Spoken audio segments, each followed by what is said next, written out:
Everyone, good morning. It's so good to see you here on this Wednesday. Welcome to Up with KREM. I'm Tim Pham. We also want to welcome you in if you're streaming us on KREM 2+. Let's get you prepared for this Wednesday morning by getting you out the door with your weather forecast with meteorologist Thomas Patrick. Thomas, my goodness, yesterday was beautiful. I went on 2 walks yesterday with the dogs because it was too nice not to enjoy, and it sounds like we might get a repeat of that today. Yeah, well, did you go on 2 walks or did Baxter and Freedom go on 2 walks? Yeah, exactly. Yesterday, by the way, 70 degrees and 1 degree shy of the record high. Today, that's not going to be a problem. We're going to absolutely shatter our record highs for the day because the record is 67.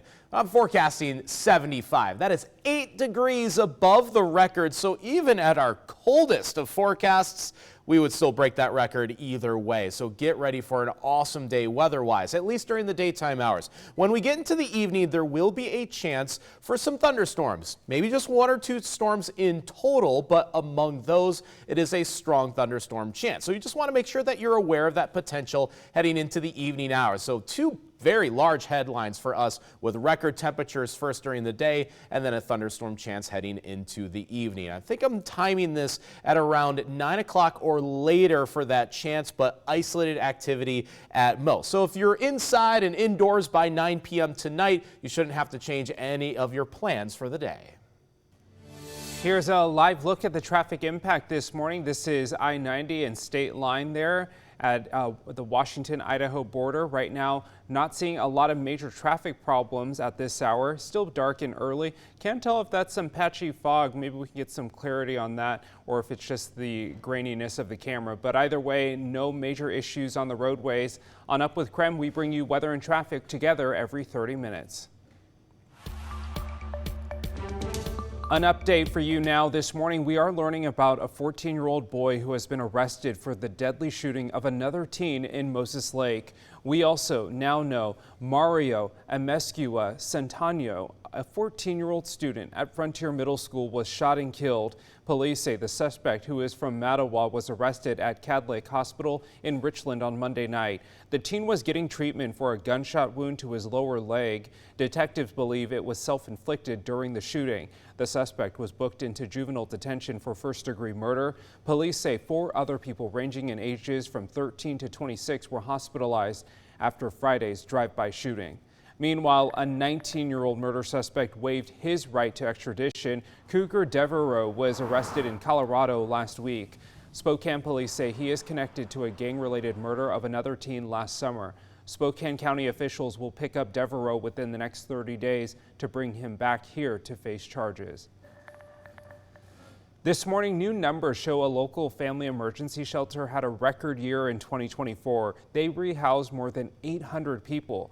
Family Promise of Spokane is celebrating a milestone as nothing short of remarkable. The organization says last year they rehoused 805 individuals from 235 families across Spokane.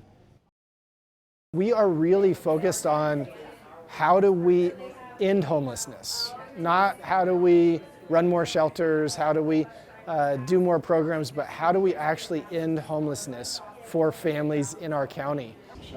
Family Promise of Spokane is a part of a larger network. Nationwide, the organization has helped more than 1 million people find stable housing. This morning, a local credit union is laying off 25 employees. Numerica is letting go of 3.5% of its workforce. The credit union says the move is a part of restructuring, noting they are offering severance packages and job placement support for those being let go. In a statement, the Numerica CEO and president said she, quote, deeply regrets the need for these layoffs, but says the company needs to adapt to the financial needs of their members.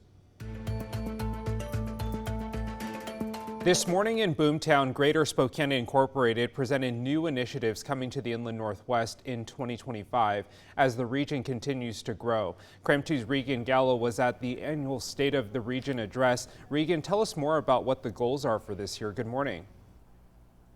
Well, yesterday, Alicia Benson, the Chief Executive Officer of Greater Spokane Inc., also known as GSI, broke down their agenda and goals for the families and communities of Spokane into 4 cornerstones.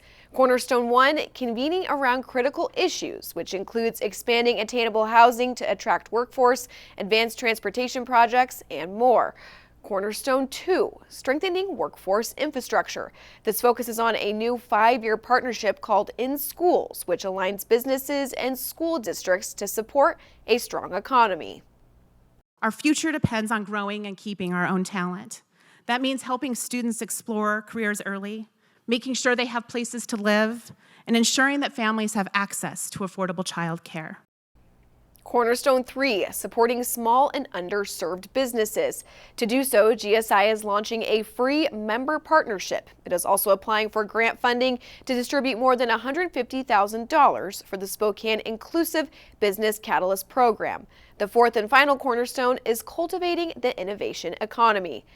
With the boomtown growth across Spokane, Benson says it will take a collaborated effort across the city to address the 2025 agenda. I'm reporting right here in the newsroom. Regan Gallo, KREM 2 News.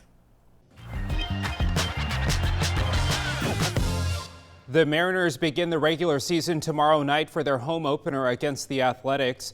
Yesterday, the Mariners agreed to a 6-year, $105 million contract extension with catcher Cal Raleigh. Last season, Raleigh slugged 34 home runs and drove in 100 runs while also winning the American League's Platinum Glove as the league's top defender. Raleigh spoke about what the Emerald City means to him. It's become kind of like a second home in a way, and very grateful for everything the city, the team, organization, and obviously the fans as well has done for me. First pitch for the Mariners home opener is set for 7:05 p.m. tomorrow.